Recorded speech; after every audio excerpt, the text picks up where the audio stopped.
늦가을비는 항상 조금 좀 그걸 보면 감상적이 되죠. 그 저는 뭐 제가 여기 오기 전에 그 페이스북에다가 하나 글을 올렸어요. 늦가을비를 추적추적 내리는 늦가을비를 보니까 좀 불길한 예감이 든다. 지금 그 한국의 사법개혁이 지금 아주 잘못된 방향으로 나아가고 있는데 조만간 우리 앞에 이 사법개혁 농단의 수사가 우리 앞에 나타나지 않을까. 지난번에 그 사법농단 수사가 있었죠. 지금은 거꾸로 다시 이 정부에서 잘못한 일들이 사법개혁 농단에 관한 수사로 나타나지 않을까 그렇게 걱정을 하면서 제가 글을 썼는데 아까 윤 기자가 말씀하신 그 내용은 사법개혁은 법원개혁만 말하는 게 아닙니다. 사법개혁은 법원개혁, 검찰개혁, 경찰개혁 전체적으로 봐서 우리의 국가의 중추적인 질서가 뭡니까? 사법 시스템이죠. 이 사법 시스템을 어떻게 좀 더 좋은 방향으로 바꾸자고 하는 것이 사법 개혁이죠. 근데 지금 논의되는 사법 개혁은 검찰 개혁만 사법 개혁이라고 검찰 개혁만 말을 하죠. 그래서 많은 사람들이 서초동에 모여서 촛불 행진을 하고 촛불 집회를 하고 그렇게 하는데, 지금까지 한국의 사법개혁 사회에서 검찰개혁만이 사법개혁이라고 말한 적은 단 한 번도 없습니다. 이 정부 하에 들어와서 아주 유난히 아주 독특한 현상인데, 또 사법개혁이라는 검찰개혁을 한다고 하면서 많은 지금 우려할 만한 현상을 낳고 있는 실정입니다. 그런 점에 관해서 차차 말씀드려 나가도록 하죠. 여기 화면을 보시면서 제 이야기를 들어주시면 고맙겠습니다. 우리가 법원이라고 할 적엔 대충은 다 알고 있죠. 어떤 사인간의 분쟁이 생겼을 때 그것을 제3자적 입장에서 국가의 권위를 이용해서 판단을 해주는 것이 법원이다. 그게 이제 민사 사건이고, 또 형사 사건은 죄를 범한 사람이 있을 때 사람에 대한 소출을 해서 형벌을 부과함으로써 국가 전체의 질서를 지킨다. 이런 형사 절차, 행정 절차, 여러 가지 이게 있습니다. 근데 이러한 법원에 의한 법률적 판단, 이것은 현대 민주주의 국가를 지탱하는 데 있어서 핵심적으로 중요한 요소죠. 이것을 우리가 신뢰를 할 수 없다 그러면은, 그럼 도대체 우리는 무엇을 믿고 살아야 되느냐, 생활을 할 수 있느냐, 그런 점에서 심각한 어떤 우리 의식의 해체 현상을 겪지 않을 수가 없습니다. 그런데 지금 여러분들은 지금 보도를 통해서 아는 분은 알겠습니다만은, OECD 37개 국가에서 한국의 사법 신뢰도가 최고 밑이에요. 37위. 작년에는 36위. 올해는 이제 그 밑에 있던 칠레를 몰아내고 우리가 37위를 차지했습니다. 왜 이렇게 됐을까? 이런 어찌 보면 이건 비참한 상황이에요.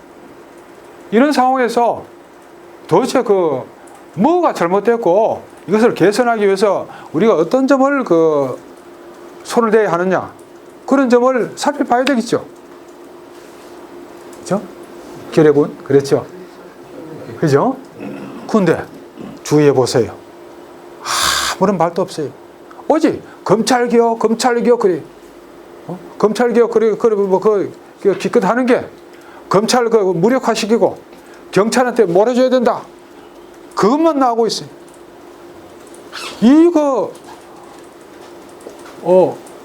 이 어처구니 없는 현상이에요. 이게 지금 현재 우리의 실정입니다. 그래, 이런 법원의 법률적 판단이 과연 모든 국민에게 평등하게 되고 있을까? 그런 점에 관해서 우리가 깊이 생각을 해봐야 되는데,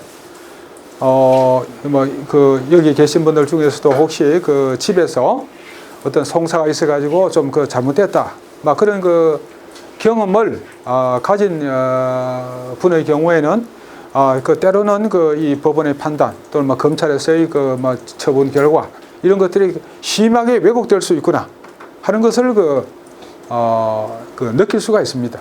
나는 이제 평생을 그 법조인을 살아왔습니다만은 그런 그 위험성, 그 가능성 막 그런 것에 대해서 잘 압니다.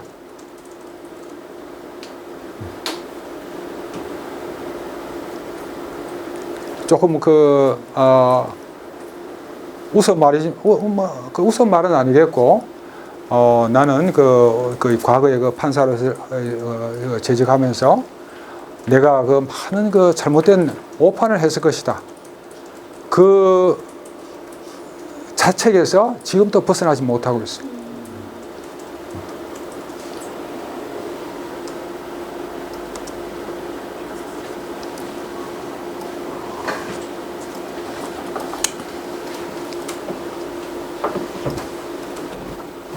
내가 이제 그 판사 시절에 이 법원에서 이 봉투라는 것이 많이 돌아다녔어요. 봉투 알아요? 편지, 뇌물. 근데 이거 제가 그 판사가 83년도인가 이제 9월달에 판사로 이제 처음 인관을 받았어요. 근데 그해 추석이 됐어요. 근데 이제 먼저 그 변호사회 회장인 이 연세가 많은 분이 머리가 허연 분이었어요. 와서 이 봉투를 돌리시는 거예요. 근데 저는 말단 판사로서 그 세 분 중에서 3인이 한 부를 이루죠. 그 중에서 제일 말단 판사로서 저한테 맨 마지막에 주시려고 하는 겁니다. 그때 저는 받을 수가 없습니다. 그때만 해도 저는 순진했죠. 그렇게 말씀드리니까 그 변호사 회장께서 그 얼굴이 완전히 흑빛으로 변하는 거예요. 그래서 제가 내가 이거 큰 실례를 했구나. 예, 회장님 제가 받겠습니다. 받았어요. 근데 세월이 많이 흘렀어요. 많이 흐를 때마다 명절이 끼고 뭐가 끼고 사건이 끼고 뭐가 끼고 많은 봉투를 받았지. 골프장에 가면은 다 무료고 누구나 다 이제 골프장 나가면은 현금으로 빳빳한 새 돈으로 요 뒷주머니에 탁 찔러줍니다. 그러면 이제 골프장 내기하고 일주일에 한 번 이상은 골프장에 가야 되고 일주일에 한 번 이상은 방석집에 가야 되고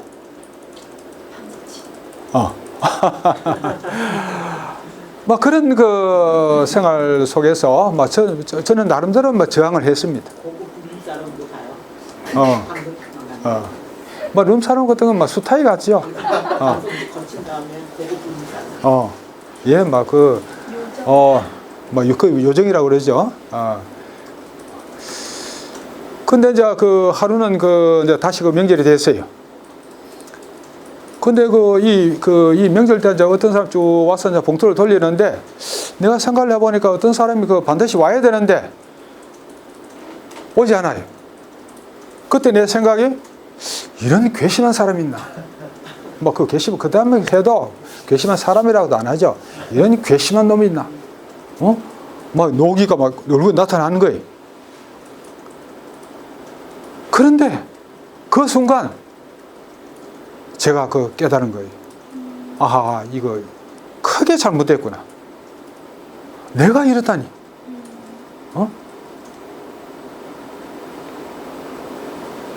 내가 이 봉투를 안 갖고 온 사람에 대해서 이렇게 그렇게 이 말하는 이런 인간이 되어버렸다는 사실에 너무나 놀랐던 거죠. 그래서 이제 이런 법관 사회에서 이 봉투가 횡행하는 현실을 이제 보면서 법관사의 정풍을 촉구하는 글을 쓰다가 제가 법관직에서 쫓겨납니다. 당시에 이제 제가 공개적으로 말하기는 그렇습니다만은 그 많은 부분을 생략한 채 내가 그 부분만 이 명예훼손에 걸리지 않기 위해서는 막 어떤 판사가 있었어요. 그 판사가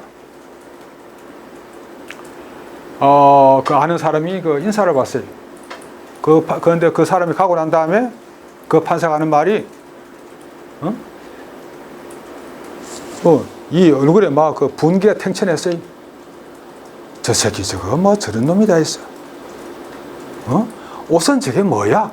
그 옷에 이제 이렇게 그 멜빵을 해가지고 그 옷을 그렇게 이제 그 사람을 이제 혹평에다 비난을 했는데 며칠 있다 그 사람이 봉투를 그래서 판사실 판사 책상에 열고 넣었어. 그 순간 그 판사가 이 태도가 돌변하는 게 지금도 잊히지 않는 거예요. 그래. 이렇게 그 만족한 표정을 막 그 하면서 막 그 웃음을 터뜨리면서 그러시는데, 이게 우리 현실이구나. 그분이 또 앉아 막 어떤 그 권력을 그 덩이 얻고, 여러 가지 앉아 할 적에 그 앞에 와서 많은 사람들이 와서 허리를 굽히면서 심지어 국회의원 공천도 부탁합니다. 이런 식으로 이제 대단한 그 위세를 하던 분도 있었죠. 더 이상 말하지는 않겠습니다. 그래요, 참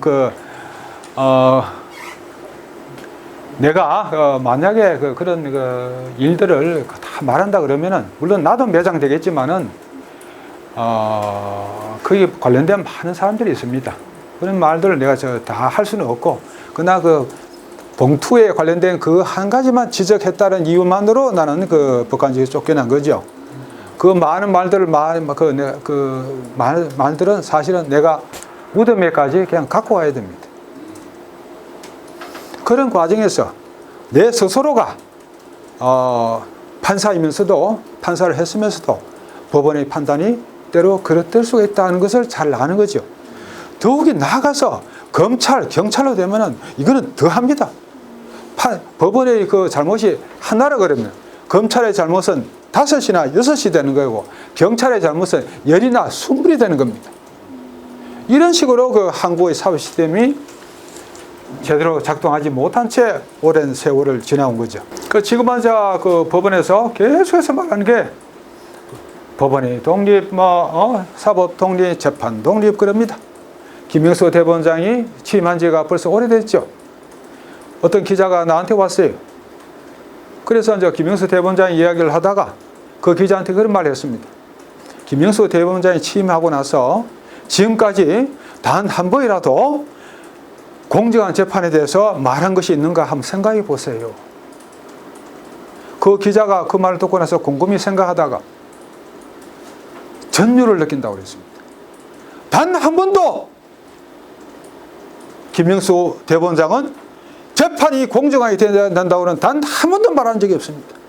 그 사람이 말하는 건 오직 재판이 독립, 우리가 재판한다. 딴 데서 관여하지 마라. 그 말만 줄기차게 해온 겁니다. 이것이 우리 한국의 현실입니다. 이 사법의 독립, 재판의 독립이라고 하는 것이 사실은 지금 한국 사법부가 안고 있는 적폐의 핵심입니다.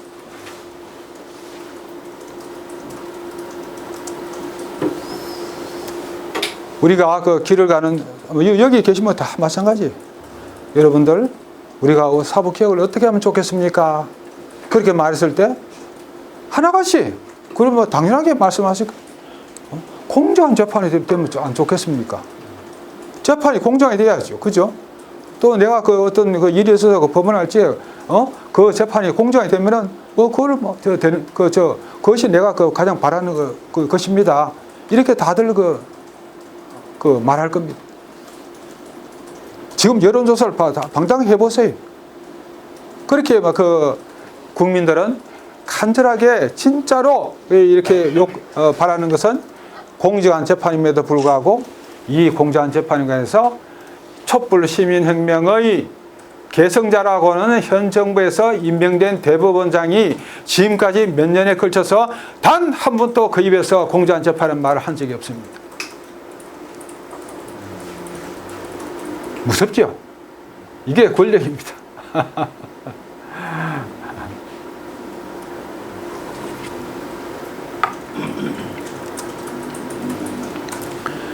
그렇게 해서 법원의 그 재판이나 또 검찰, 경찰에서의 어떤 그런 그 수사가 공정하지 못하게 이루어지고 하면서 누구라도 이 그 피해자가 될 수 있는 거죠. 오늘 이제 그 김광석 선생님이 이 10권의 그 책을 가지고 오셨습니다. 이거 제가 쓴 것인데요. 이 책이 그 아마 그 끝나고 나서 추첨을 통해서 10분한테 그 배부가 될 겁니다. 그리고 이 책을 이제 그 집에 가서 한번 읽어보시면은, 야, 이럴 수도 있구나. 막 그런 것을 많이 느낄 겁니다.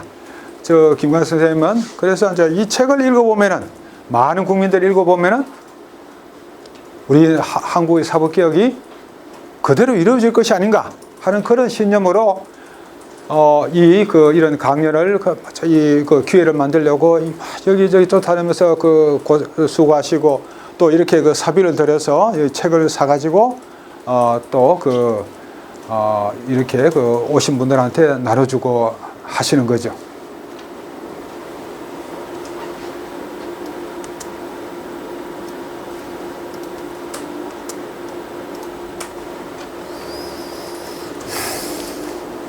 내 이야기가 조금 우울하다, 그죠?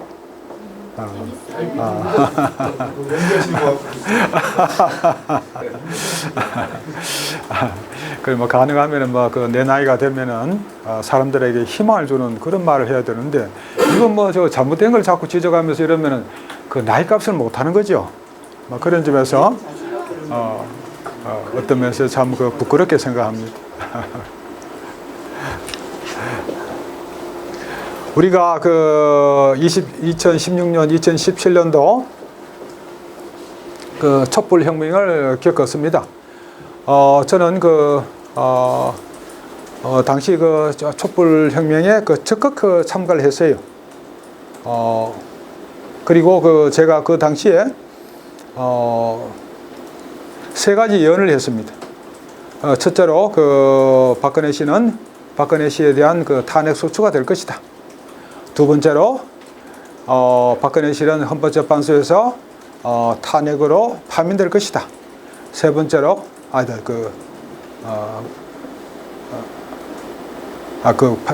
파면될 것이다.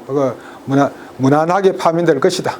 두 번째로 그 시기는 2017년 2월 말에서 2월 말 정도가 될 것이다. 세 번째로 박근혜 씨는 형사법정에서 중형을 선고받을 것이다. 세 가지 예언을 했는데 공교롭게 다 들어맞아 버렸죠. 단지 그 시기는 2017년 3월 초가 됐습니다. 딱 일주일 연기돼 가지고 그랬습니다만, 그 당시에 우리가 국민들이 하나같이 이 박근혜 정부를 무너뜨리면은 우리에게 희망찬 미래가 기다리고 있을 것이다. 그런 자신감을 가지고 촛불혁명에 많은 분들이 동참을 했습니다. 그 촛불혁명에서 헌법 1조가 자주 나왔죠. 헌법 1조가 1항은 대한민국 민주공화국이다. 1조 2항 대한민국의 주권은 국민에게 있고 모든 권력은 국민으로부터 나온다. 이렇게 됐는데 모든 권력은 국민한테 있다. 그 국민에게서 나온 위임된 권력을 국가기관이 사용하는 것이다. 이런 뜻인데, 이 당연한 이치, 또 모든 민주국가에서 이런 이념에 기초해서 국가의 운영을 하려고 합니다만은 현실적으로 이런 조문의 뜻에 부합되지 못하는 그런 현상들이 상당히 있는 거죠. 그리고 이제 우리가 사법권 또 사법 개혁 그런 걸 논할 적에 헌법 제 101조와 103조를 흔히 또 듭니다. 헌법 101조 제1항은 사법권은 법관으로 구성된 법원에 속한다. (103조의) 그 법관은 헌법과 법률에 의하여 그 양심에 따라 독립하여 심판한다. 이렇게 나와 있습니다. 그 많은 사람들은 이게 헌법과 법률에 의하여 양심에 따라 독립하여 심판 아주 좋은 조문인 것처럼 생각합니다. 법관 헌법과 법률에 의하여 양심에 따라 독립하여 심판한다. 그런데 여기서 양심이 무엇이냐?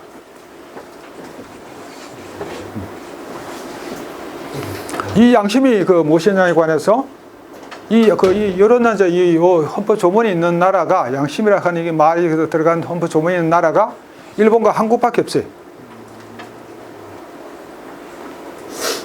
그 양심이 이게 무엇이냐?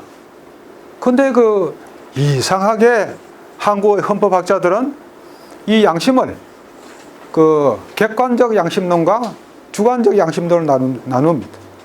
주관적 양심론을 우리가 보통 말하는 양심, 우리의 안에 내재하고 있는 하나의 도덕률이랄까, 그런 것을 이제 우리가 보통 사전적 의미에서 말하는 그걸 말하는 게 주관적 양심론이고, 객관적 양심론은 하나같이 서술하는 게 법조적, 객관적, 논리적 양심이다. 그게 무슨 말일까? 내가 오랫동안 헌법학을 연구한 사람으로서 나도 잘 모르겠어요.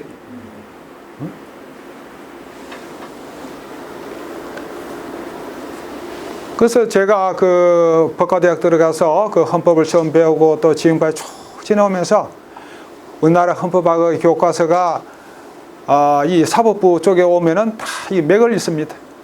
그래서 별로 볼만한 내용이 없어요. 그 주된 이유가 바로 이 양심에 따른 다시 독특한 해석 때문에 그런 겁니다. 판사가 가령 누구 부탁을 받고 누구 돈을 받고 잘못된 판결을 했다. 그러면 양심이 있다는 거 아니죠? 그죠? 그렇잖아요? 당연하잖아요. 양심이 있다는 게 아닌데. 근데 이게 법조적, 객관적, 논리적 양심 그러면은 거기서 아주 희미하게 돼버려요. 그래, 이게 법조적, 객관적, 논리적 양심이 무슨 뜻입니까? 물어도 거기에 대해서 누구도, 어느 헌법학자도 제대로 대답할 수가 없습니다. 또, 우리나라 헌법학 교과서를 보세요. 이 양심의 의미에 관해서 일본에서도 우리와 똑같이 객관적 양심설을 취한다. 이렇게 설명해 놨어요. 내가 일본 책을 쭉 찾아봤어요. 그런데 그런 이상한 설명을 하는 견해가 없어요. 일본의 최고재판소, 최고재판소가 됩니다. 최고재판소에서 판례로 양심은 우리가 보통 말하는 양심이에요. 한국만 이상하게 그런 개념을 쓰면서 이 법관의 직무상의 어떤 조금 어려운 용어를 쓰면은 염결성, 청렴성, 그런 거를 희석시켜 버렸던 거죠.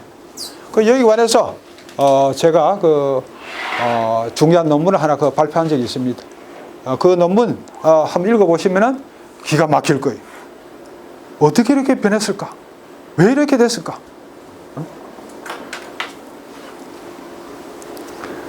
아까 내가 여기 오기 전에 페이스북에 글을 하나 올렸다고 했죠. 그래, 페이스북에 글을 올리니까 이제 또 나하고 잘 나가는 친구예요. 대구에 있는 친구인데 그 친구가 또 그 친구랑 또 문빠죠.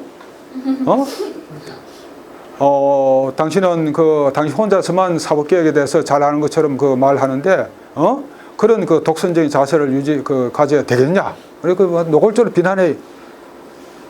근데 나는 이 사법개혁에 관해서 고단 연구를 해온 사람인데, 책도 있고, 논문도 많이 있고, 그렇게 많은 연구를 해온 사람인데, 다른 사람보다 내가 조금 더 나을 수가 있잖아요. 그런 것도 보기 싫다는 거예요.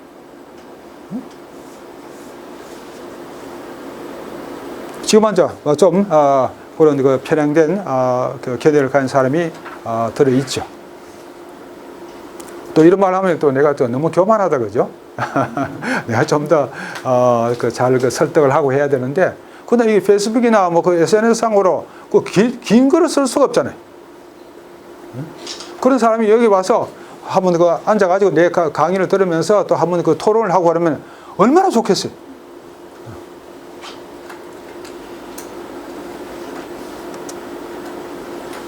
근데 우리가 이제 그 사법 개혁을 생각할 때 이런 우리가 그 세계적인 그 조류에 발맞춰야 하는 겁니다. 우리만의 독특한 그런 그 개념을 고집해서는 안 되죠. 우리는 이 한국은 전체 지구에서 아주 작은 부분을 차지하죠. 그 나라가 지금 그 세계 경제력에서 한 12, 13위를 합니다.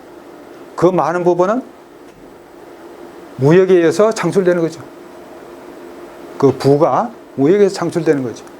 지금 우리가 그 열려진 세계에서 그 많은 그 이익을 향유하고 있고, 또 우리가 앞으로 더 번영해 나가려면은 이러한 그 열린 세계 속에서 우리 자신을 찾아야 하는 것입니다.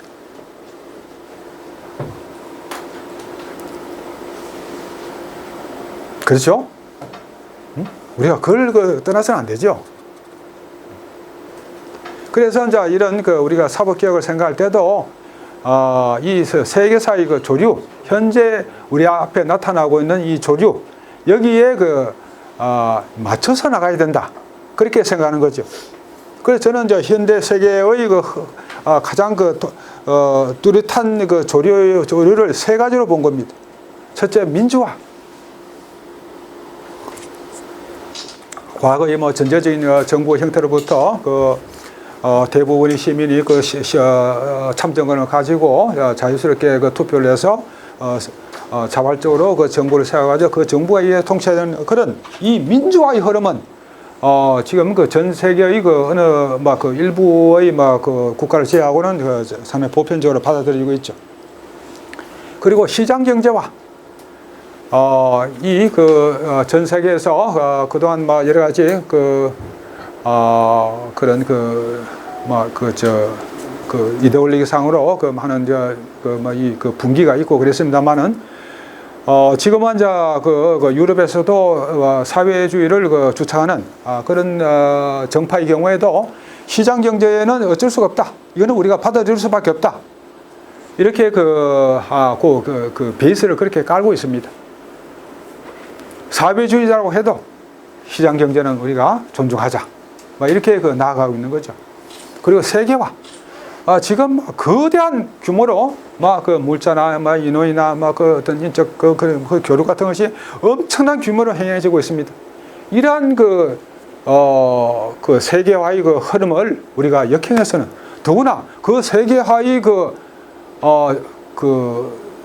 장점을 우리가 가장 많이 향유하고 있으면서 그 세계화 역행해서는 안 되겠죠.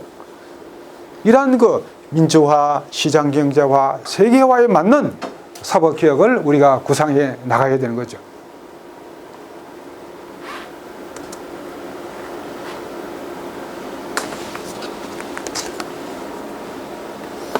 근데 우리가 사법개혁을 생각함에 있어서 여러 가지 어려운 문제가 있습니다. 그 중에 이 사법개혁을 가로막는 우리 안에 커다란 공룡 같은 적이 있습니다. 그 적은 제일 뚜렷한 것이 영구주의입니다. 우리처럼 농업 생산이 경제의 절대 부분을 차지하고 어떤 가족 간의 유대관계가 가족 친족 간의 유대관계가 강조되면서 그런 어떤 폐쇄적인 사회를 오랫동안 유지해온 사회에서는 이 영구주의라는 것이 엄청난 힘을 발휘합니다. 여러분이 생각할 때는 이순신 장군 같으면은 그 위대한 성웅이라고 그러죠. 이순신 장군 같은 분은 어떻게 사셨을까? 그리고 기록에 보면은 이순신 장군도 식솔들 다 말단 관리를 했을 때도 식솔들 다 끌어와 가지고 와서 먹이 살립니다.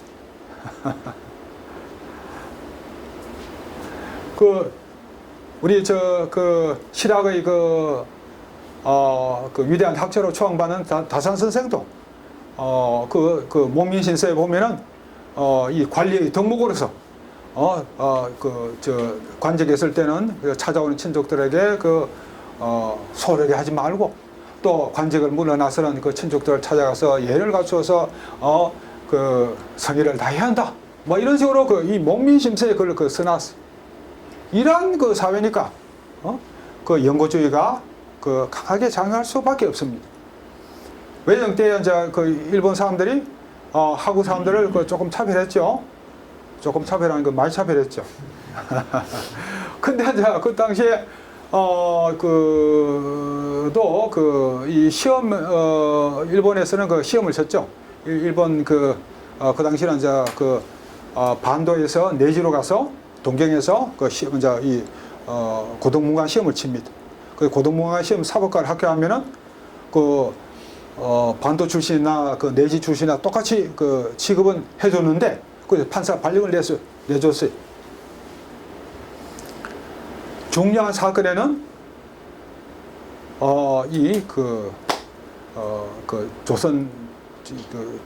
조선인 출신의 판사한테는 중요한 직책은 안 맡겼어요. 근데 그 사람들이 남긴 내부적인 자료를 보면은 조선인 출신은 이 연고에 너무 약하다. 그러니까 중요한 직책에는 동의하지 마라. 이게 나와 있습니다. 남아 있습니다. 이 연고주의가 이제 가장 발현되는 두 가지의 특징적인 현상이 있습니다. 첫째는 법조 불혹화. 두 번째는 정관예우. 정관예우 많이 하죠. 최근 또 이제 대통령께서 정관특혜라는 말로 이제 말씀하시면서 그걸 우리가 몰아내야 된다고 하시는 거죠. 법조 불혹화. 여러분 이제 어떤 집안에 어떤 일이 있을 때 여러분 지푸라기도 잡는 심정으로 이렇게 저를 찾아냅니다. 그러다가 어떤 사람은 그 사건에 관해서 화끈하게 확실하게 해결해 줄 수 있는 사람이 있어요.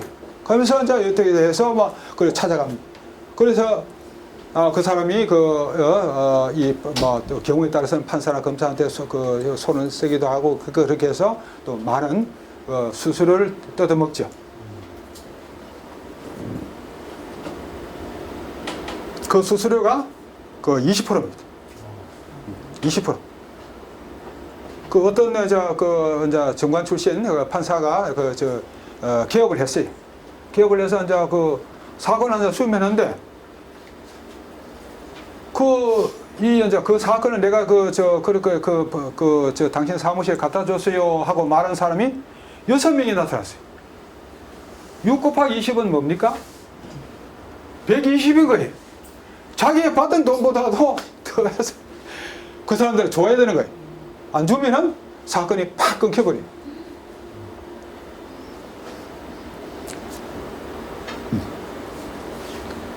저도 이제 변호사를 지금 하고 있고, 과거에도 조금 했어요.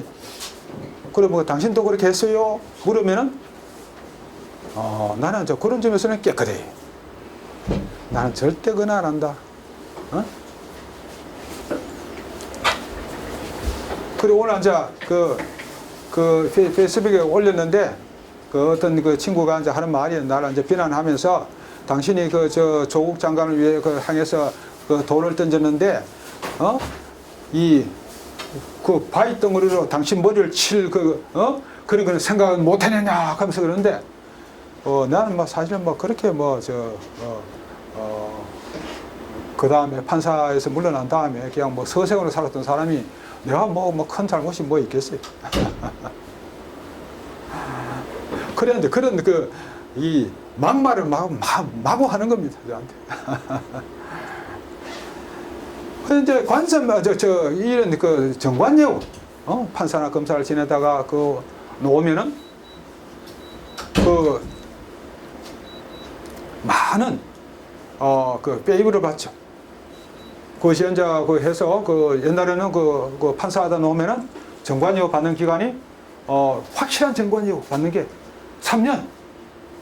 그다가 점점 줄어들었어요. 뭐 3년 동안은 뭐 땅 짓고 헤엄치기야. 응? 정종 교수님이 이제 이제 변호사를 놓으셨다. 판사를 하러 놓으셨는데, 정 변호사 요즘 사건이 괜찮은가 몰라? 그러면 또 다른 판사가 그 말을 받아가지고, 그 정 변호사 사건이 제법 있던데? 그럼 또 다른 판사가 받아, 정 변호사 잘 내야지. 그리고 그 사건은, 원래는 그 당사자의 사건인데, 그 사건은 정종교 변호사의 사건이 되는 거예요. 그래서 정종교 변호사의 사건으로 페이버를 막 베풀어 주는 거예요. 그게 정관용. 이 정관용가 얼마나 대단했겠어요. 사건 하나에다 이 목숨을 거는 사람들이 있는데, 정관용은, 어떤 사람이 내가 이제 정관 대우를 받는다 생각하면 의뢰인이 왔을 때, 이렇게 이 어깨만 자꾸 이렇게 하면 돼. 이거 그렇습니까, 선배? 저 변호사님, 그러면서, 얼마 원하십니까? 한 5천 안 돼야 안 되겠어요. 1억 드리겠습니다. 이런 식으로 되는 거예요. 내가 이제 2007년도에 이제 나는 학교로 와서, 대학으로 와서, 한국헌법학회 회장이 됐어요. 2007년도에 내가 1월 달에, 당시 대법원장, 이용훈 대법원장을 예방을 했어요. 이용훈 대법원장이 접견실에 이제 바로 대법원장실 옆에 있는데, 대법원장실에서 놓으시면서, 제 손을 덥석 잡아, 손을 잡아요. 이렇게 잡으시는 거예요. 그러면서 하시는 말씀이, 신 교수, 니는 정관용도 다 못 받아봤지? 얼마나 제가 안타깝게 생각돼 있겠어요. 정관용은 받으면, 몇십억의 재산은 그대로 다 보장이 되고, 그렇게 해서 편하게 살 수 있는데, 저놈은, 괜히 지 고집 부리다가 저런 식으로 나가지고 정관용 못 받아보고, 기껏해가 대학 교수 돼가지고, 이렇게, 얼마나 생활이 궁할까? 그 생각이 마음이 아프시니까 그렇게 말씀하신 거예요.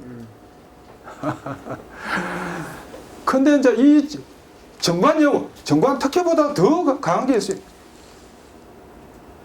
그게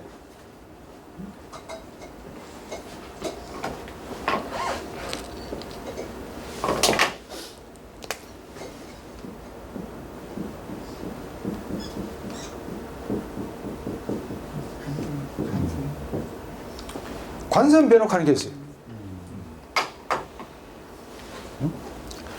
정종규 변호사님이 대법관에 이제 하시다가 나왔어요. 윤남기 이제 윤범기 기자가 이제 판사를 치고, 윤범기 판사만 나와서 정종규 변호사님이 예.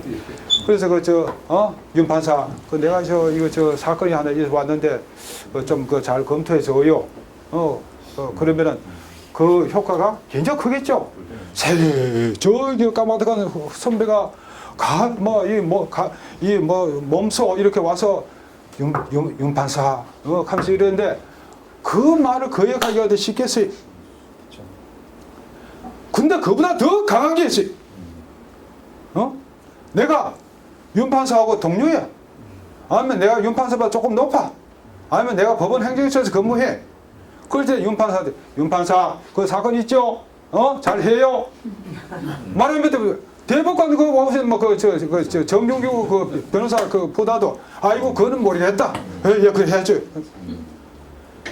이 관선 변호의 폐해가, 하나라 그러면은, 정관예의 폐해가 하나라면, 관선 변호의 폐해는 5이 되고 10이 되고 20이 되는 거예요. 이것은 내가 30년 전에 이 폐해를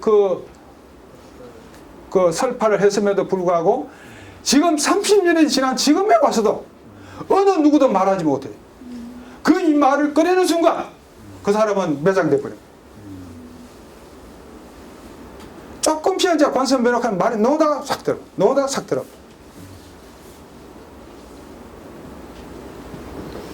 지난번 사본동당 사건에서도,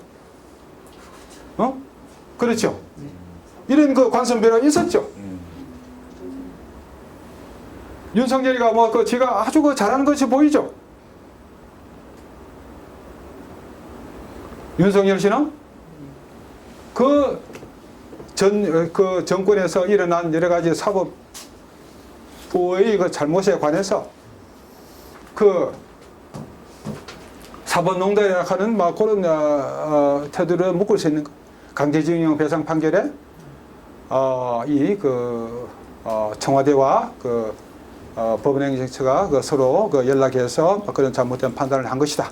뭐 이런 거를 모아가지고 사법농단으로 해서 그 사람들을 처벌을 했습니다. 때로는 구속을 하고 양성규 씨는 구속하고 고영아이나 또 누구 박병대 그런 친구들은 그냥 기소를 했죠. 그 영아이는 아주 나하고 친한 친구예요.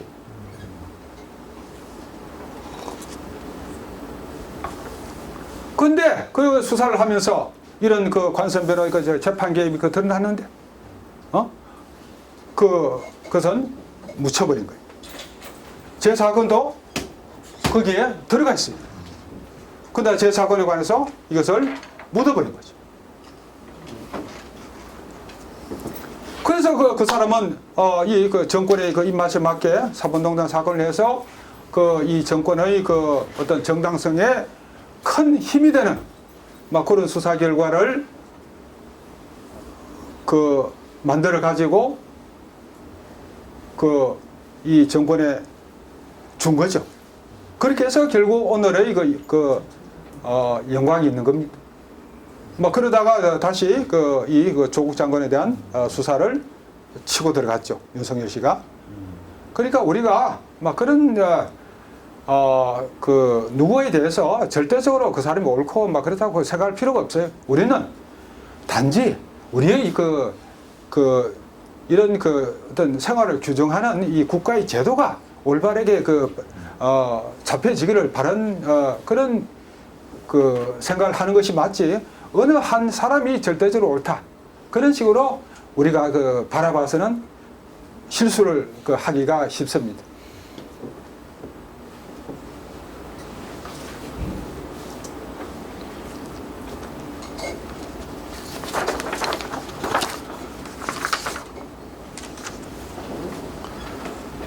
우리나라에서도 여러 차례 사법개혁이 있어 왔습니다.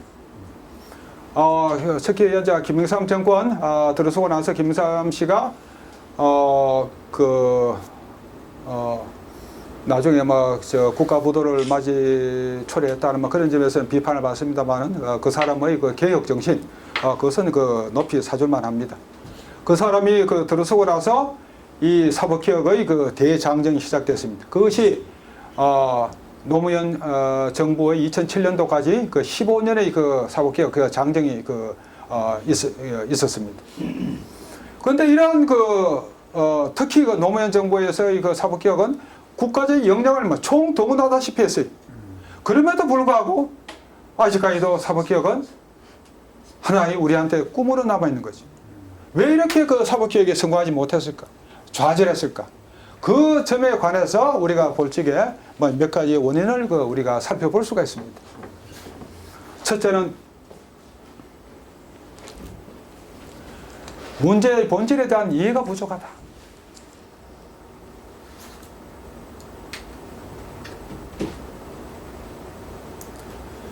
단적인 예를 들자면은 사법 부패, 판사나 검사가 경우에 따라서는 잘못된 청탁을 받고 또 경우에 따라서는 돈까지 받고 그렇게 재판을 할 수도 있고 또 이 처분을 할 수도 있다. 수사를 그르칠 수 있다.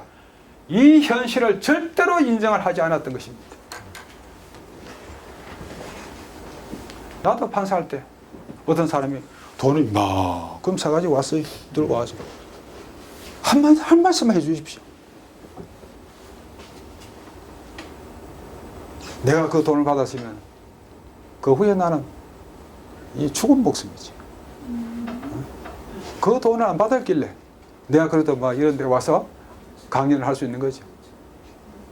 내가 그 돈을 받았다면 내가 부끄러워서 내가 그 후에 내가 어떻게 살아갔겠습니까? 아까 그 사람 얘기한 것 좀 짱돌 맞죠?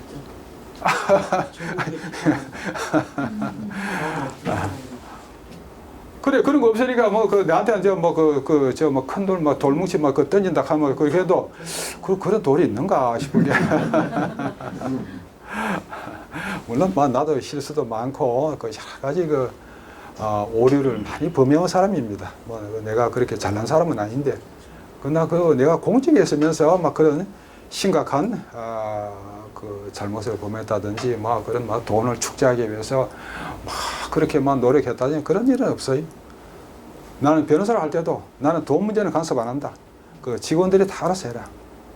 난 일부러 회계도 보고도 안 받고 너희들이 다 해라. 내한테는 돈에 대해서는 보호하지 마라. 그렇게 나 변호사를 한 사람이에요. 또 변호사를 하면서 내가 아이들 한 20, 30명 장학금을 댔어요. 또 우리 사무실에 찾아오는 모든 사람에게 조금의 이제 어려움을 호소하는 그런 사람들한테는 5만 원짜리 봉투를 많이 만들어 가지고 그 사람들 다 하나씩 줘. 이유를 불문하고 다 줘라. 어떤 사람이 나한테 찾아왔어요. 그 돈을 받고. 변호사님은 나를 어떻게 알길래 이런 돈을 주십니까? 글쎄요. 뭐 그냥 가지고 가십시오. 괜찮습니다. 그렇게 말씀드렸죠. 너무 자랑. 어쩌면 내가 막 그런 짱돌이 돌뭉치가 아니라 내가 맞을 그런 짓을 또 그런 것도 있겠죠. 그 다음에 이제 이런 문제의 본질에 대해서 이해를 하자, 의도적으로 외면하는 거죠. 판사도 검사도 사람 아닙니까? 또, 현실적으로, 판사, 검사 이렇게 하면서 봉투가 막 펑펑 날아다니는데, 그걸 왜 못 본지 합니까?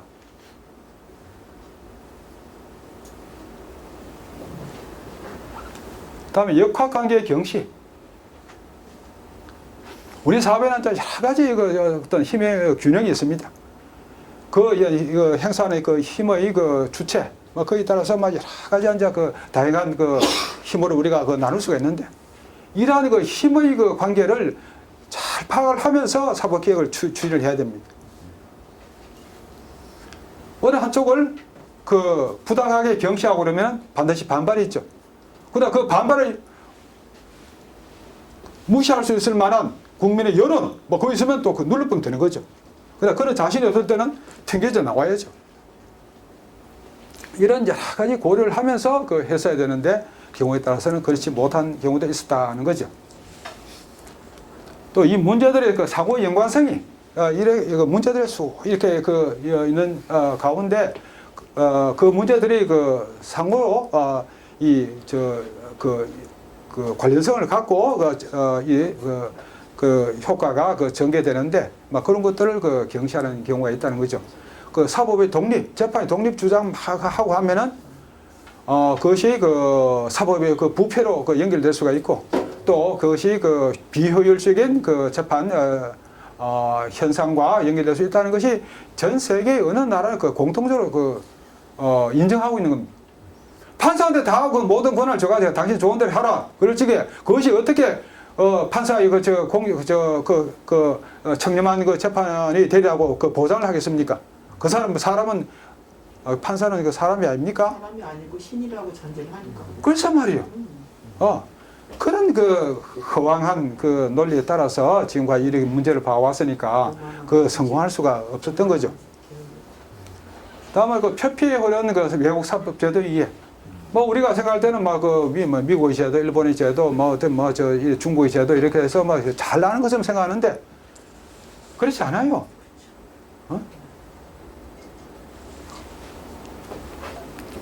그런 점들에 관해서 깊은 또 연구의 과정이 없고서는 그런 걸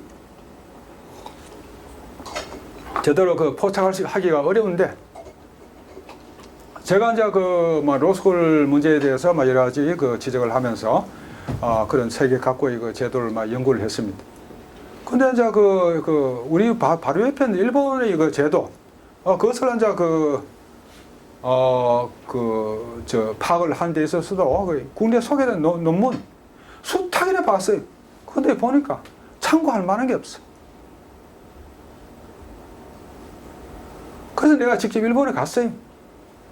일본에 가서 로스쿨 그 교수 만나고 법원 그 관계자 만나고 검찰 관계자 만나고 그렇게 토론하고 그렇게 해서 내가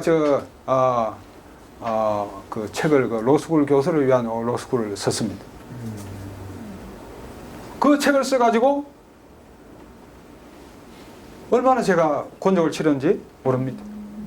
그러면 전국에 그 로스쿨 교수들, 학생들 하면서 막 저를 막 그 공격을 하는 게 막 이루 막 말할 수가 없었죠.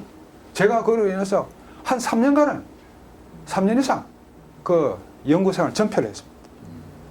학교에 가면 막 그 대자고 확 걸려가지고 심평교수가 가면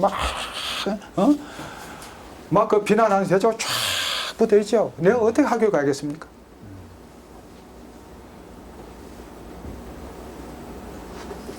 그런 이 로스쿨 그런 이게 제대로 생각하지도 않고 이 로스쿨을 만든 거예요. 저도 책 봤는데 예. 주당 6시간밖에 안 하더라고요. 수업을 4시간에서 6시간밖에. 그리고 엄청나게 억대 연봉을 받던데 진짜. 그래 이 한국의 로스쿨은 철저하게 로스쿨 교수를 위한 로스쿨입니다. 일본의 로스쿨은 로스쿨 학생을 위한 로스쿨입니다. 그것은 그 교수들이 막 전전긍긍하면서 막 열심히 해서 아들 잘 가르치려고 막 노력할 수밖에 없습니다. 한국은 그 반대입니다. 이렇게 만들어 놓고 아주 막 그 로스쿨 그 제도 잘 만들었다고 막 선전하면서 하는 게 그게 바로 그 조국이 아닙니까?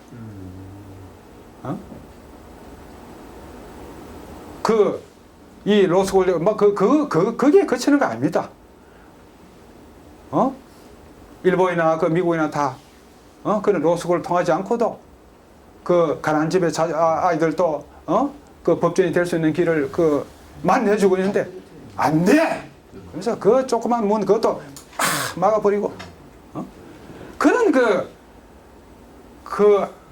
이 파렴치한 그 짓을 해온 것이 우리 그 진보 귀족들의 행태입니다. 이걸 한국 로스쿨에서 저 자식들이 가장 혜택을 누리겠죠. 한국의 로스쿨에서 지난번에 조국 장관의 딸 거기서 봤습니다만은 수시 입시에서 스펙 그게 중요한 역할을 하죠. 지금은 대학 입시에서는 스펙을 어느 정도 제한을 합니다. 이런 스펙밖에 안 된다. 학종과 관련된 거 이렇게 하면 이 스펙이 무제한으로 허용되는 것이 로스쿨입니다. 그리고 로스쿨 졸업해도 저 아버지가 할아버지가 영향력이 있고 그런 사람이면은 좋은 자리 가가지고 이제 그때부터 이제 열심히 이제 이거 기량을 땄습니다. 로스쿨의 교육은 너무나 낙후되어 있고 그렇기 때문에 거기서 제대로 된 교육을 받을 수가 없습니다. 그러면은 같은 이제 로스쿨 나와서 변호사가 돼도 자기 집이 그런 유력한 사람이 없는 경우에는 밑바닥을 기는 거예요. 전에 한번 문제가 상징적으로 말해준 사건이 있었죠. 어떤 사람이 어떤 여성이 서울대 로스쿨 다니고 있었어요. 그리고 아버지가 서울대 총장이었어요. 그래서 이 애가 2학년 때 김현장 그러면 이제 최고 로펌이죠. 김현장에서 어서 오시오. 픽업했어요. 근데 걔가 뜻밖의 이제 로스쿨 변호사 시험에 합격을 못했어요. 김현장이건 태평양이건 뭐든 간에 뭘 기준을 보고서 뽑겠습니까? 그 사람이 여기 들어와서 로펌에 들어와서 얼마나 역할을 할 것이냐 그것을 가장 중요하게 안 보겠습니까? 그럴 때 변호사의 집안이 가장 큰 고려 요소가 되는 거죠. 이렇게 해서 점점 더 이 사회 계층 간의 이 격차가 벌어지게 하고 오니 아주 고약한 제도가 한국의 로스쿨입니다.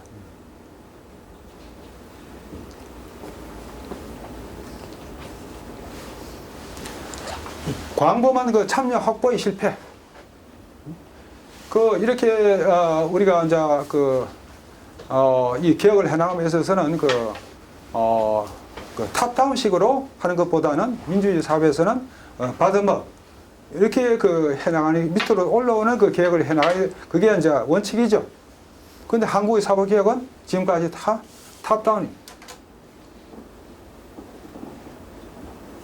또 조금 내가 더 말씀드리겠습니다만은 의도적으로 밑에서 올라온 소리를 다 막아버렸어요. 그래서 이 사법개혁에서 가장 이 핵심적인 부분이 빠져버린 겁니다. 국민의 소리를 다 막아버리니까 국민들은 공정한 재판을 시스템을 마련해 주시고 그러는데 거기에 대해서는 답을 안 하고 어떻게 하면 재판이나 검찰의 이 수사가 원활하게 될 것이냐 거기에만 초점을 맞추는 거예요. 그걸 이제 사법개혁이라 또 내놓고 이제 이 사법개혁이야말로 위대한 것이어서 향후 앞으로의 세대에서는 이 사법개혁의 내용만을 참고를 하면서 이 학자들이 연구할 것이다 하면서 조국이와 한인섭이가 그렇게 쓰는 글이 있어요. 지금도 기가 막히는 거예요. 기가 막히는 거. 그렇게 잘해놓은 사법개혁이 얼마 후에 바로 노무현 씨가 그런 비참한 결과를 맞았죠.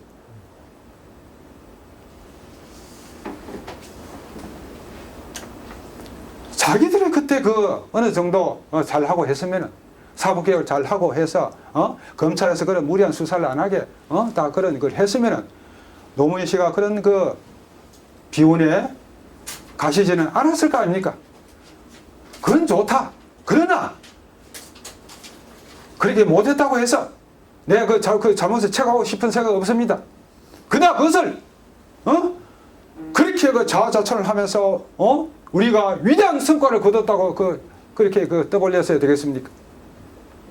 이렇게 비난들이 분명히 드러남에도 불구하고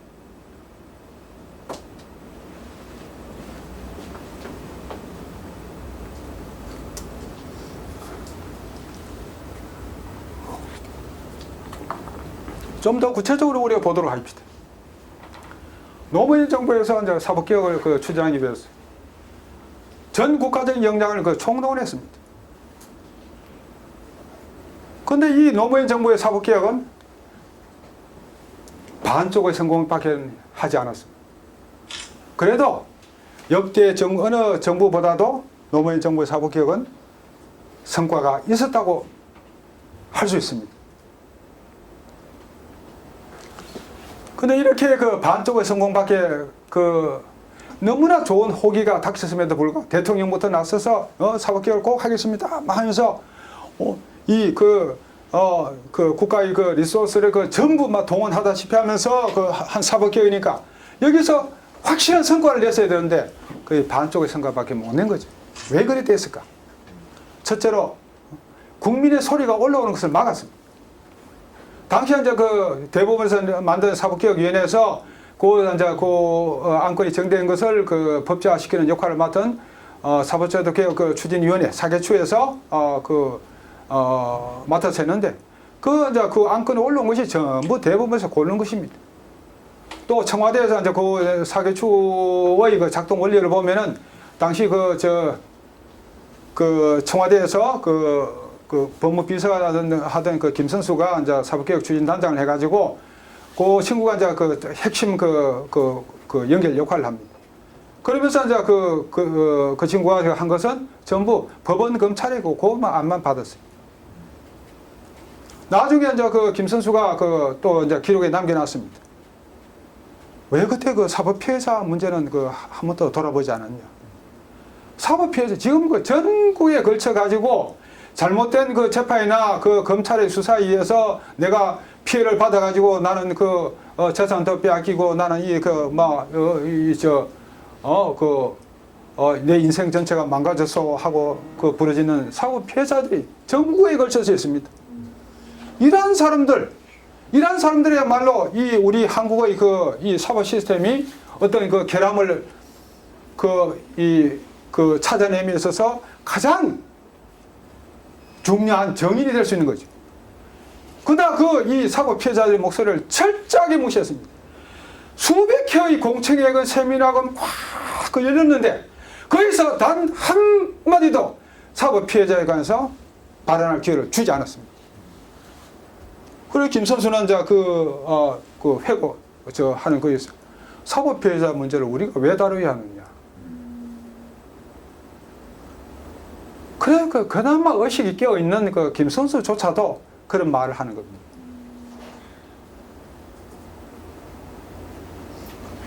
그 변호사님 그 당시 그 노무현 때 진실 가압에 뭐 위원회가 있었잖아요. 가거사. 그하고는 관련이 전혀 없습니다. 예.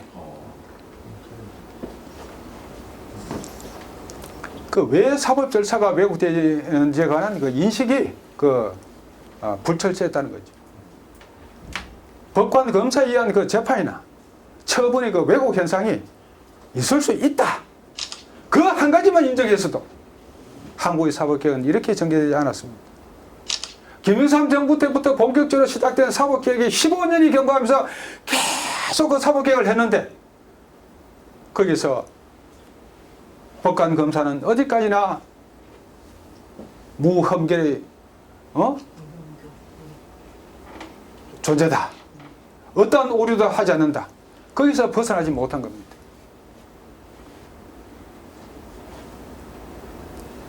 일부러 외면했겠죠. 그렇죠. 내가 이제 이 노무현 정부의 사법개혁을 주도한 것이 바로 이제 진보 귀족들이. 진보 귀족들은 그 당시 성리감이 도취되어 있었습니다. 이 세상에 이제 우리가 다 이제 정권 권력을 차지하고 다 했다.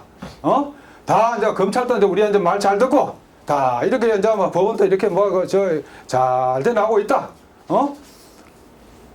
그래서 금준 미주는 천인열이요 하면서 그런 룸살롱 가서 술 진탕 마시고 해서 이빨 쑤시면서 그렇게 했죠. 일화 모릅니까?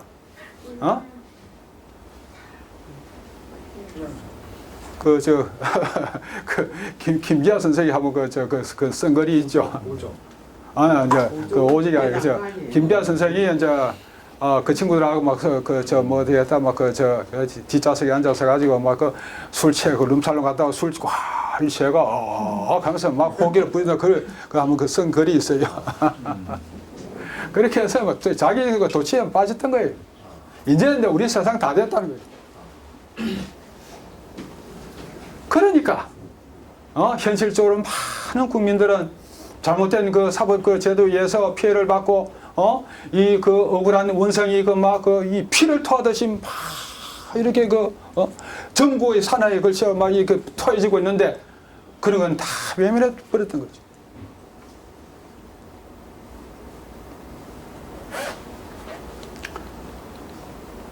아까 말씀드린 것처럼 관선 변호관이 있어요. 관선 변호 단 한마디도 나오지 않습니다.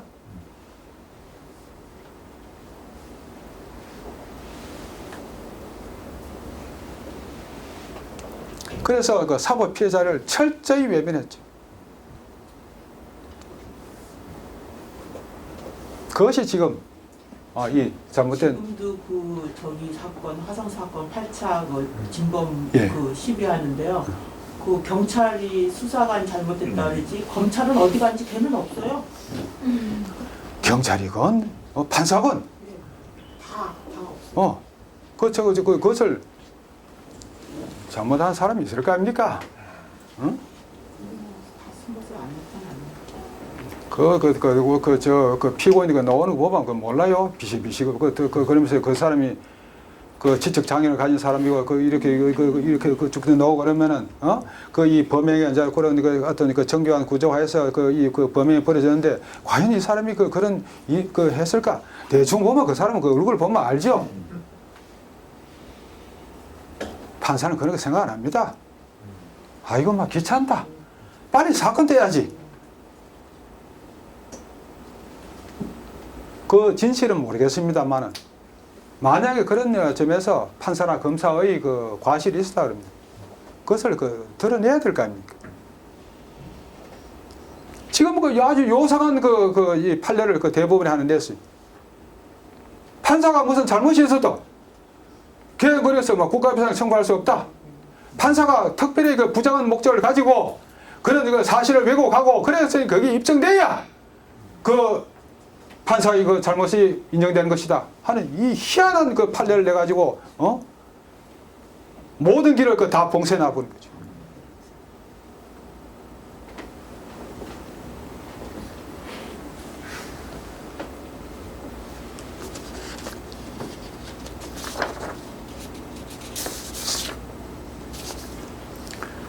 그래서 기껏 이제 여기서 이제 그 노무현 정부의 사법개혁에서 이제 제일 중요한 것이 공판 중심주의를 확립한다. 두 번째로 국민 그 참여 재판을 그 제대로 시행한다. 세 번째로 로스쿨 제도를 받아들인다. 국민 공판 중심주의 웃기는 소리 하고 있어요.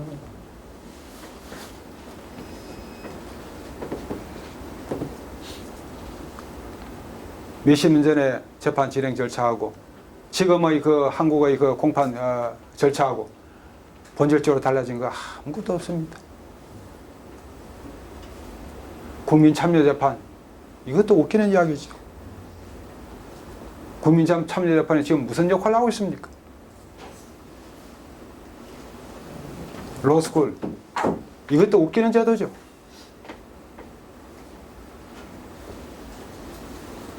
물론 사법시험 피해가 많습니다.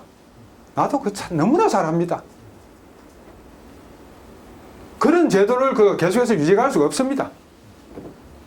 그러나 로스쿨을 제대로 된 로스쿨을 만들어야 될 것인데, 이런 그 사법개혁에 관여한 그 진보 귀족들만의 그 사람들의 그 이해관계만을 존중해가지고 이 제도를 만들어버린 것입니다.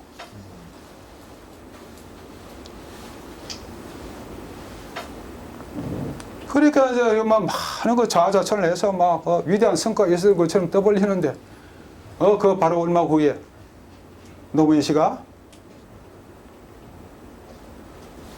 그 불행한 결과를 맞았죠. 그래 지금 와서는 불행한 결과 전부 이제 검찰 이놈들이 잘못해서 그런 겁니다. 검찰 개혁하자, 검찰 면허 이럽니다. 그 또 직접적인 원인은 뭡니까? 우리 그 조장관을 보호하자. 조국 사수. 수고. 야, 조국 수호. 이 기막힌 현실입니다.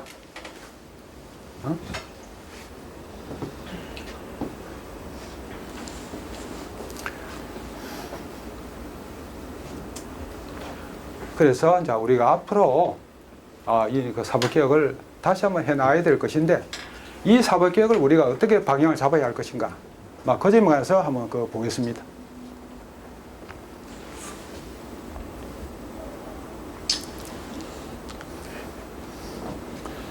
지금 이제 제가 서두에서 말씀드렸습니다만은, 지금 정부나 여권에서 말하는 사법개혁 참 잘못된 겁니다.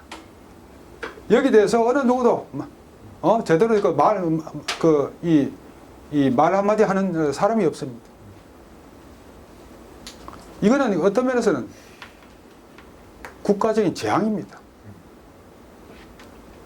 그래서 이 정부가 힘을 잃고 그러면은 아마 사법개혁 농단 수사가 시작되기 싶어요. 누가 이 엉터리 사법개혁 그걸 해가지고 검찰을 무력화시키고 경찰에 힘을 줘가지고 파시스트 국가로 향하는 이 정금다리를 낳느냐 하는 그런 면에서 수사가 한번 일어나지 싶어요.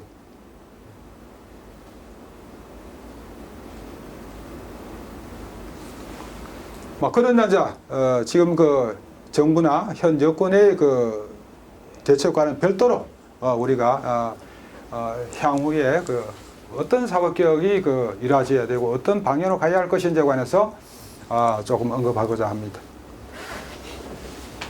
이 무엇보다도 국민의 뜻을 존중하는 사법개혁을 하자.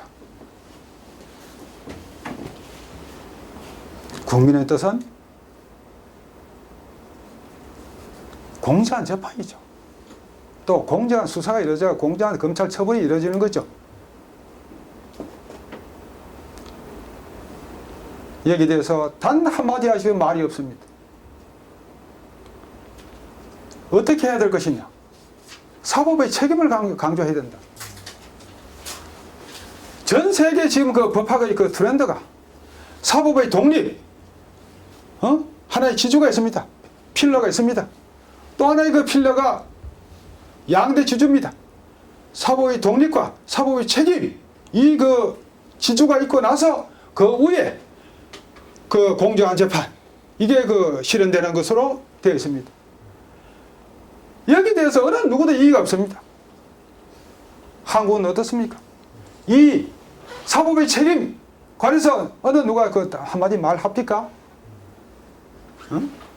제가 이 책을 2007년도에 지어가지고 벌써 12년의 세월이 지났습니다만은 이 책의 일관에서 관통하고 있는 이 사법의 책임, 여기에 관해서 지금까지 단 한마디 말이 있습니까? 내가 재미난 그 예를 하나 들어서 말씀드리자면, 지난 정권에서 원세훈 그 국정원장의 형사 무죄 판결에 대해서 비난을 했다가 아주 궁지에 몰린 판사가 있습니다. 그 판사는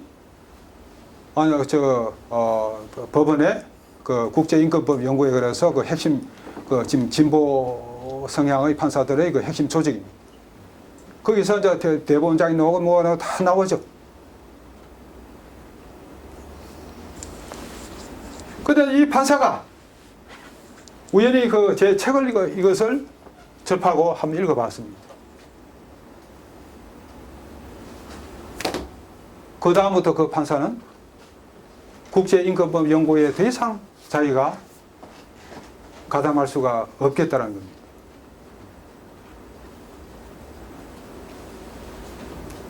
국제인권법 연구에 하는 그래도 법원에서 의식이 있는 개인 진보적인 성향의 법관 집단에서도 항상 하는 말은 뭡니까? 김영수 하는 말, 재판이 독립 그것밖에 없습니다.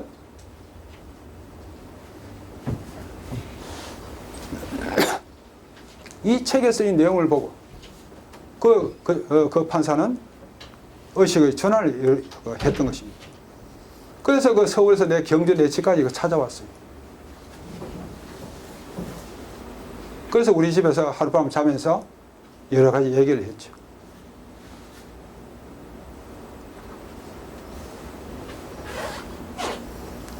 지금 우리는 김영수 대법원장뿐만 그럽니까? 윤석열도 마찬가지. 정치적 중립의 확보가 검찰개혁의 핵심이다. 그러면 그 역시 우리한테 맡겨놔라. 우리가 다 알아서 한다. 이런 호황한 논리를 제시하고 있는 겁니다.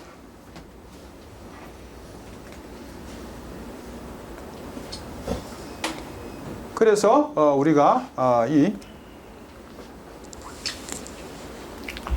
사법의 책임까지도 함께 고려하는, 그래서 진정하게 국민의 뜻을 이 사법개혁에 실어가지고 이 제도의 개선을 꾀하자 하면, 이렇게 우리가 방침을 정한다 그러면 그 다음부터 우리 앞에 새로운 차원의 길이 보입니다. 그런 많은 구체적인 방안들이 나타납니다. 지금 이래 말하는 수사권 조정이 공수처 이런 건 어떤 지역적인 문제입니다. 이것이 마치 사법개혁의 본질인 양 지금 호도를 하고 있습니다.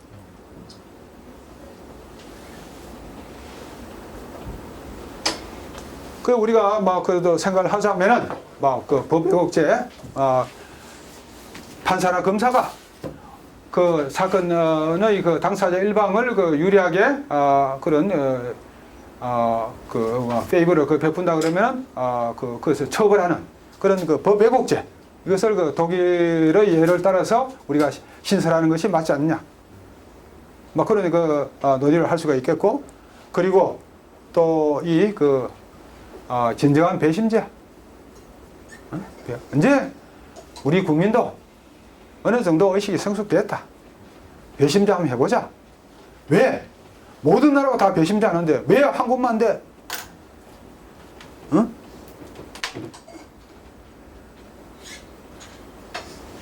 2007년도에 이제 그 국민참여재판 막 그 남아도 할 때 대부분에서 그 해서는 안 된다고 막 그 마지막 순간까지 저항했습니다. 그 이유가 뭐냐? 한국 국민들의 의식 수준은 아직 낮아서 이런 그 배심제 형태의 그 재판 제도를 도입하기에 아직 시기상조다 그랬습니다. 그런데 그 당시에 이제 세계 각국의 나라 수가 몇 나라인지 모르겠는데 제가 기억하기로 한 150나라 됐습니다. 그 150개 나라 그 중에서 이 배심제나 그 유사한 형태로 뭐 참심제나 뭐 그런 해서 이런 그 국민이 그 재판에 참여하는 형태의 그 재판 제도를 실시하지 않았거나 또는 않거나 또 한 번도 한 경험이 없는 나라는 단 한 나라 있어요. 어딘가요? 사우스 코리아라고.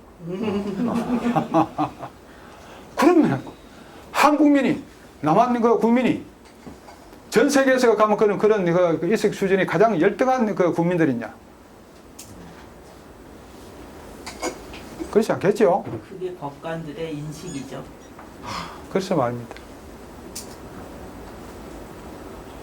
내가 이제 잘 아는 그 미국의 그 변호사가 미국에다 뭐다 원칙적으로 막 배심제를 한다고 합니다만은 아주 뭐 경미한 사건 그런 거는 이제 판사가 혼자서 하죠. 아주 좋아하는 일이 생길 것이다. 경찰서 주변에 한정식집 호황을 맞을 것이다. 밥 사느라고. 경찰들한테 밥 사느라고.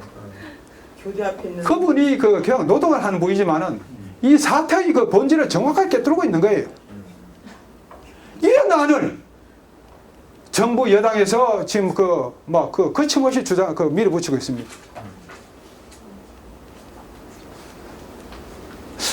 이런 사람들이 어떻게 국가를 지금 이끌고 있다는 그 책임을 다하고 있을까? 좀 걱정이 많이 되죠. 3분. 예. 그랬고.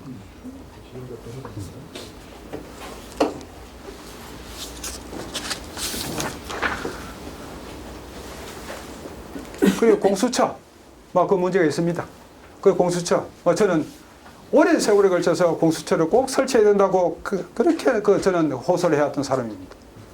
그러나 지금 조 장관 그 수사에서 문 대통령이 그렇게 그 수사에 간섭을 하면서 그렇다면은 자기가 직접 임명하고 해서 딱 마음에 맞는 사람, 벌써 공수처장이나 그런 사람들 다 인선까지 누가 된다고 그까지 다 나와 있습니다. 민변 쪽에 누가 다 된다고 나와 있습니다. 들려옵니다. 그리고 만만한 사람 앉혀놓고 그렇게 간섭하려 들면은 이거는 어떻게 되겠습니까? 그것 또한 거기에 경찰 조직이 대부분 들어갑니다. 대다수를 점하게 됩니다. 이런 조직을 과연 만들어야 할 것이냐. 그러나 그럼에도 불구하고 지금 한국의 사법 시스템에서 이 판사나 검사들이 저지르는 여러 가지 부정적인 현상들을 볼 때 공수처는 필요하지 않겠나. 단 한시법으로 한 10년이나 그렇게 해서 사법 이 조직이 정상화될 때까지 그렇게 하면 어떻겠나 하는 그런 서글픈 마음이 드는 거죠. 또 얘기는 안 써놨습니다만은 조서 작성 수사기관에 조서 작성하는 걸 전부 없애버리자. 여러분 아직 수사관에 그런 경험이 없으니까 잘 모르겠습니다. 이 조서 작성이 시간도 많이 걸리고 또 여기서 그 조사를 받는 사람의 그 주관적인 견해가 대폭 반영되는 그런 그 조서를 작성합니다. 이런 그 조서를 작성해가지고 여기에 따라서 막 이 그 판단의 그 결과를 내는 것이니까 그 상당히 그 어떤 그 왜곡될 가능성이 많습니다. 여기 관해서 우리가 좀 더 심각하게 한번 검토를 해봐야 될 것입니다. 그 외 경찰이랑 검찰에서 다 조사를 쓰던데요. 경찰이랑 검찰이 다 하던데. 그래 그걸 다 없애버리자는 거죠. 그럼 어떻게 조사를 해야 되죠? 그 조사를 다른 없애면. 방법으로. 그렇게 해서 이제 지금 그 미국 같은 나라에서는 그 없거든요. 그러면서도 거기 그쪽에서 일하는 그런 분들의 그 말씀에 의하면 이거야말로 정말 좋은 제도다는 거죠. 그 사람은 이제 한국에 그 판사를 하다가 또 변호사 잠깐 하다가 미국에 가서 미국 변호사를 하고 있는데 그래서 양국 제도에 대한 이해가 깊죠. 그래서 이 조서 작성 폐지가 이 사법 절차의 개선에 있어서 핵심적인 부분을 차지할 것이다. 그렇게 말을 하고 있습니다. 그럼 자술서만 쓰도록 하는 거예요? 아니요. 그런 거 다 쓰지 마. 그러면 어떻게 조사를 해요? 재판에서 그럼 공판도 말로 다 한다는 건가요? 그러면? 이제 서류로 내지 않고? 모든 것이 이제 판사의 주재하에 이루어지는 거죠. 오픈되어 있는 장소에서 질문을 하는 형태로요? 아니 해가지고 또 이제 다 기록은 되죠. 뭐 녹음하면 될 거 아닙니까? 뭐 영상도 녹음해도 되고 녹취해도 되고. 다른 자료는 붙게 있죠. 조서만 작성 안 되고 그 어타치되는 참고 자료는 쫙 붙어 있죠. 일단 알겠습니다. 이제 강연 해주시죠. 자료는 그래서 이제 제가 지금 현재 제가 공정세상연구소를 이끌고 있는데 거기서 내년 한 2월쯤에 그런 미국의 경험 그것을 충분히 숙지를 하고 있는 사람들을 또 초청도 하고 해서 한번 세미나를 한번 열까 그런 계획을 하고 있습니다. 그 외에도 아까 말씀드렸다시피 제대로 된 사법개혁을 한번 하자. 철저한 사법개혁을 한번 하자. 이제는 더 이상 이런 제도의 잘못으로 이 생기는 국민들의 피해가 없도록 하자. 하는 그런 전제에서 이 사법개혁을 생각한다면 우리 앞에 큰 확 트인 길이 나타날 겁니다. 이렇게 우리가 사법개혁을 한번 해보자는 것입니다. 내가 지금까지 여러 가지 또 방안을 머리 속에 떠오르고 있습니다. 그런 걸 포함해서 전반적으로 또 철저한 사법개혁을 우리가 구상을 해야 될 것으로 생각합니다. 제가 일단 잠깐만요. 강연 마무리하시고. 예, 드릴 말씀 많은데 또 시간이 제약이 있으니까 요 정도로 제가 말하는 것은 이제 끊고 여러분들 제 강의를 들으면서 또 의문 나누는 점이라든가 그런 게 있으면 자유스럽게 서로 토론하는 그런 시간을 가졌으면 합니다. 감사합니다. 네, 감사합니다.